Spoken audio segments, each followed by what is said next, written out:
Alright, so this video may not be appropriate for kids, and it is it's disturbing on several different levels, especially if you're a man. So you know on Smarter Every Day I try to keep everything very intelligent and respectful. But this video is crazy. Like, you need to think about whether or not you want to watch this, because now that I know this happens, I have nightmares. And they're not good nightmares, okay? So you just think about whether or not you want to know this information. Do you want to know it? Okay, introduction. Talk to me. There it is. Give an introduction right now. Hey, it's me, Dustin. Welcome to Smarter Every Day. I'm in the Amazon rainforest. Yes. So speaking of the penis tree, what this guy does to you, yeah, it's pretty much the third most venomous spider in the world. Nutria-nera. I'm gonna stay this far away. They're really aggressive. Should we see how aggressive they are? Alright, most likely he's just gonna hop down. But let's see if we can get him to rear up.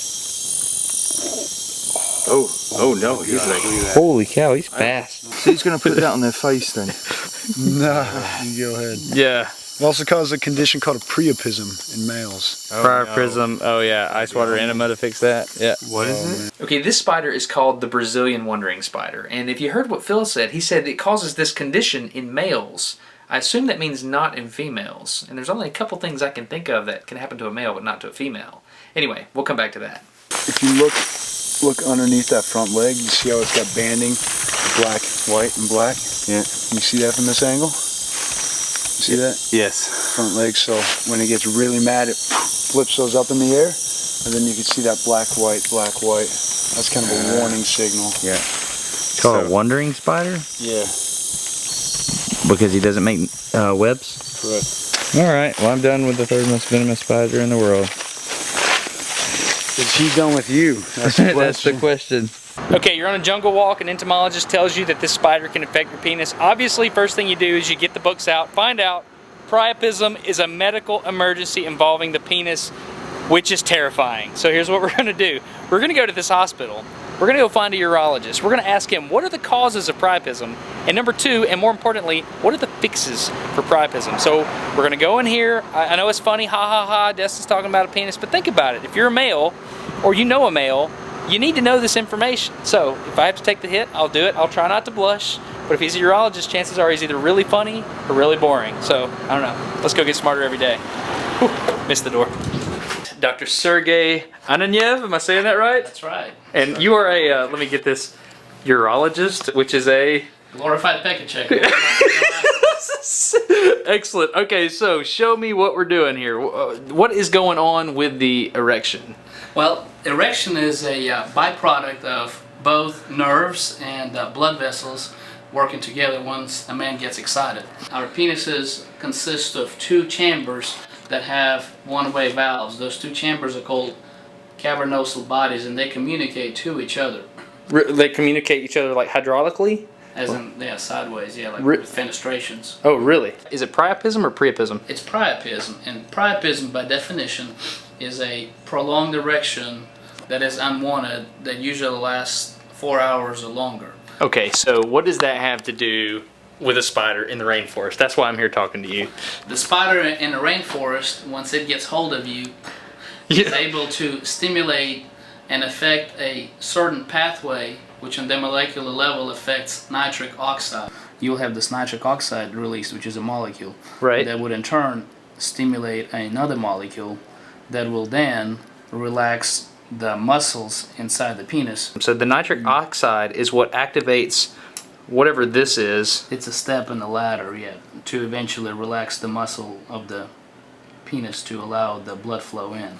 Okay, so it's a valve. Well, yeah, nitric oxide is just a molecule that helps open the door for a valve. But yeah, what you'll actually do is you have, there in a way, one-way valves where the blood flow goes in once a man is excited for whatever reason. Yeah. Yeah, whether a partner or a spider.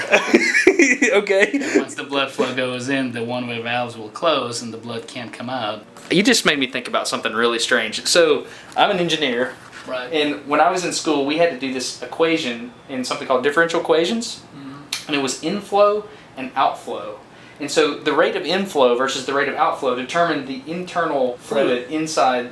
So there is a differential equation. You can express it like mathematically to determine the rate of which that will do what it does. Okay, there's math on the screen. I'm starting to get a little bit more comfortable now. So the design of the penis is pretty interesting. It's like two balloons that are stacked side by side, and you have an input and an output into the system.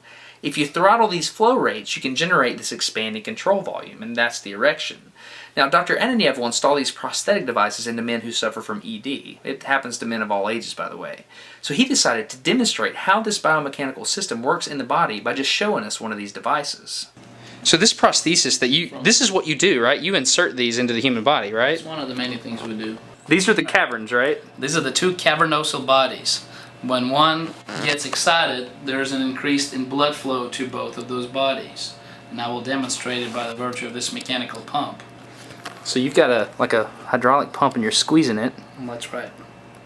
So you're pumping that there, and that's taking fluid from there. From the reservoir, which would be your bloodstream, to the end organ, which would be the two cavernosal bodies in the penis. Okay, so that's Being a how... one-way valve, it keeps the blood from outflowing. Gotcha. So once that happens, then, sexual activity happens, and after... Oh, uncomfortable, Destiny. I am a little uncomfortable. You actually deal with uncomfortable situations all day long, every day, don't you? That's my defense mechanism, yeah. That's fantastic. So the outflow, you have it in the same valve here. So how does it happen in the human body? In the human body, when a man reaches a climax, certain chemicals are released that are allowing those valves to open. In the case of priapism, what will happen, Destin, is that you will have an increased blood flow, but instead of climaxing and allowing those one-way valves to open and allow the blood flow back out, the blood stays in for a prolonged amount of time, as I mentioned, about 4 hours or longer. When that happens, the blood inside the cavernosal bodies becomes what we call ischemic, which means deprived of oxygen. And as it becomes deprived of oxygen and clots, it becomes very thick. That in turn makes the problem worse because it's a lot harder for now the thick blood to get out, even if the valves were working. So what do you do? There are a couple of ways to fix the problem. Yeah? You would start off by trying to take a cold shower. I'll see if I can get some more tape, man, to Mr. Skelton. Does it cause permanent damage? Like people can... If you do not reverse it within about 4 hours, it can usually lead to irreversible scarring and permanent loss of erection. Can you die?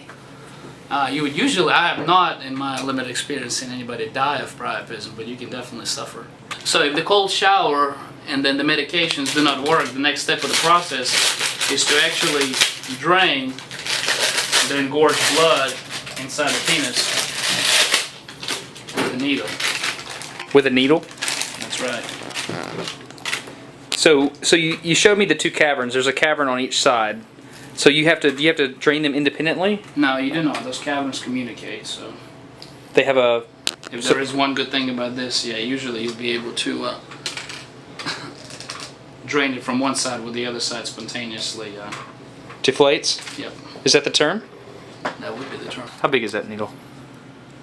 It's big enough to hurt. A lot of times you would talk to the patient about numbing up the area, but by that time you have to stick them twice, and they're fairly uncomfortable. So what you end up having to do is go at approximately mid-shaft and stick the needle all the way inside their cavernosal body, and then drain what would have the consistency of tomato paste by that time, Really? or grape jelly. Oh my goodness. You would have to do this multiple times. A lot of times if the blood is really clotted, you will end up having to actually remove the clot and then inject sterile salt water in there and then irrigate it back out.